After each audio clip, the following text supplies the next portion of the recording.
So Shams just put out a report that apparently both the Chicago Bulls and Zach Lavine are very much open to the idea of a Zach Lavine trade, and on top of the reports of many franchises essentially just waiting on the downfall of the Chicago Bulls, it looks like a rebuild is officially imminent. Hello everybody, welcome to Awesome Rusty Bucket. Subscribe to the channel if you have not already and drop a like on this video. It only takes 1 second. It makes a massive difference and how the video performs in the YouTube algorithm. Also, real quick, I just want to say that this podcast coming up tomorrow on Wednesday, that is going to be a in-person podcast with me, Alex, and Rudy, and that's hopefully going to become a fairly frequent ordeal. So if you could tune in for that, it'd be much appreciated. It's going to be really fun. We're also going to do a podcast on Thursday that's more laid back, more interaction with the audience and stuff like that. But yeah, with that said, let's talk about something that I have been praying for the longest time, which is the Chicago Bulls finally realizing what all of us realized a long time ago, which is that this roster is wasting everybody's time. It's a waste of the careers of these players on this team. It's a waste of the coaching staff's time that they have to try and turn this pile of dog shit into a diamond. It's a waste of the front office's time. Maybe it's not. Maybe it takes more time for them to actually get off of their asses and do something rather than just talking about fucking continuity all the time. And it's certainly a waste of the fans' time, as there's just who gives a shit about this team right now. Most Bulls fans that I know despise this team, and I am very much among them. I have essentially been hate watching the Bulls whenever I watch them. This roster actually makes me sick. So the report from Shams is that both parties, both Zach and the Bulls, are open to a trade, and that has been something that we have not heard to this point. You know, we've gotten the classic responses from Zach Lavine saying that he wants to be in Chicago, and that makes sense because they have been, you know, a franchise that essentially tried to build around Zach. As the years have gone along, it kind of became less the Zach show and more just he was a part of whatever this disastrous roster is, rather than it being like Zach at the forefront. But you know, a franchise being willing to build around you, that's something that you have to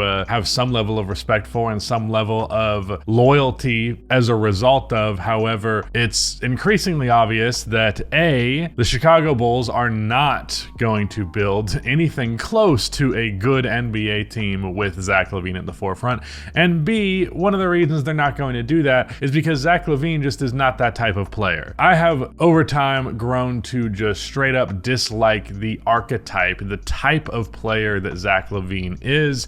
It's a type of player that I've never been super fond of. However, now that I have watched that archetype of player be the lead option for my team for so many years, I have come to the conclusion that it's just, this type of player is not it. And that type of player is a shot creator, an offensive weapon, a guy who can score the ball, who does not pass, does not play defense, does not really do anything other than put the ball in the hoop at even a better than D+ level. And because of that, definitely don't build around that guy. That's a mistake. Sure, you could argue in a secondary or third position he could contribute far more, but you still have to worry about him as a defensive liability, and one way or the other, having a player on the floor who's just bad at reading defenses in terms of passing the ball, that's still going to hinder you to some degree. But I can see a world where he is on like the New York Knicks, for example, where he does a lot better than he does in Chicago. And that's because this roster is also not built in any capacity to really hide his weaknesses. It's a defense that has been good, but not because there's a bunch of personnel that can cover Zach Lavine's ass, rather just because the coaching scheme is so good.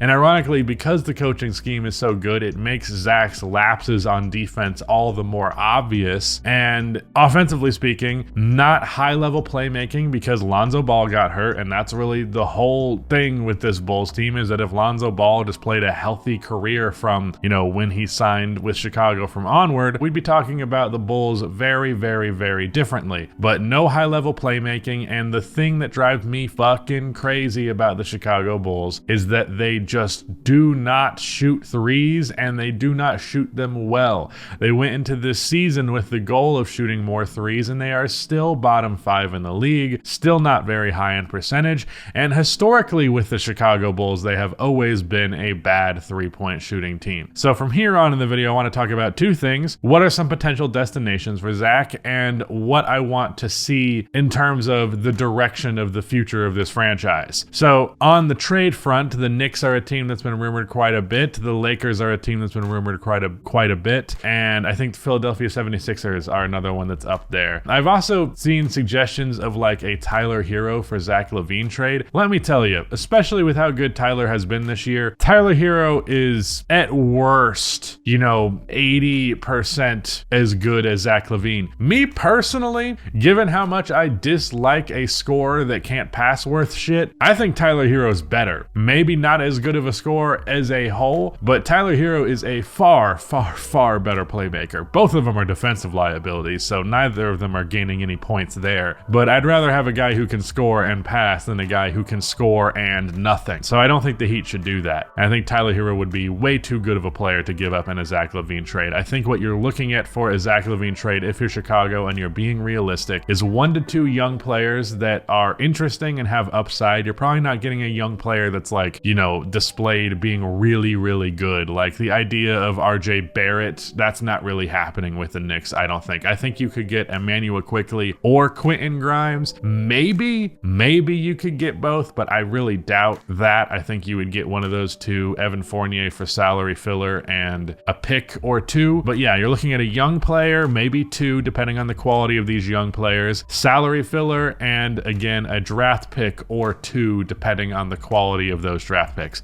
Maybe 3, if there's like, I don't know, some team has like 2 contender late 20s picks and their own or something like that. For Philadelphia, they definitely have the contracts that they can put together to make it happen, and I think for the most part, they're pretty good on draft capital, unless I'm just missing some obvious trade that ruined that. I know they gave up some picks in the James Harden deal initially, but they also got some back, so I think they would have the draft capital. I don't know in terms of young players what they'd really give, but you could do expirings plus 3 firsts if you're Philly. If you are the Lakers, I'd be pretty thrilled if I got back Austin Reeves. I'd be less thrilled but still happy if it was Rui Hachimura. I don't know draft capital wise what exactly the Lakers can give up, but I do think they should have access to at least 1 first round pick. So yeah, Austin Reeves would probably be the best player the Bulls can get. He's been off to a slow start this season, but I am a big fan of Austin. I do think he is going to be a good NBA player. Probably not like an all-star caliber guy, but like in maybe 19-5-5 type of dude who plays respectable defense. Not great, but not bad. But that's what I'm thinking in terms of trade packages. But regardless of what they get back, for the direction the Bulls go as a whole, because obviously if Zach's gone, that means DeMar is probably going to be gone. It means Vooch, Caruso. I think you hold on to Patrick. I think you hold on to Io. I think you hold on to Kobe White for now, but I'm just slowly becoming more and more convinced that dude is just a backup, and that's fine, like a solid backup. But whatever it is, 3-point shooting, I want that to be the number 1 priority with this team. I am so fucking sick of watching an NBA where it could not be more obvious how important 3-point shooting is, just to have my team year after year after year severely undervalue it. So the players that you get from here, make it be guys that can shoot, or make there be enough players on this team that can shoot. I think their draft pick this year, they have or has some sort of protection on it that they can still be good in terms of like a high lottery pick. Anything that's just not this, and anything that is a team going in the direction of the modern NBA rather than trying to play fucking 2010 basketball. So yeah, I'm very thrilled that this is something that, obviously it's not happened yet, but the reports are different than what the reports used to be, which suggests that there's finally something on the horizon here. Who knows how long it's going to take for a trade to actually potentially go down, but this report, I think, is pretty huge, especially because it's coming right from Shams. So yeah, hopefully it's over soon. Hopefully Zach Lavine can go to a team where he can be a solid player, an overrated one potentially, depending on a couple of factors, but as at least a player who is on a good team and contributing far better than he can in this fucking shit-ass environment. Hopefully this video doesn't get demonetized because I curse so much, but what can I say? This is what happens when I talk about the Bulls. Anyways, that's it. Shout out to Rudy for editing this video, and goodbye.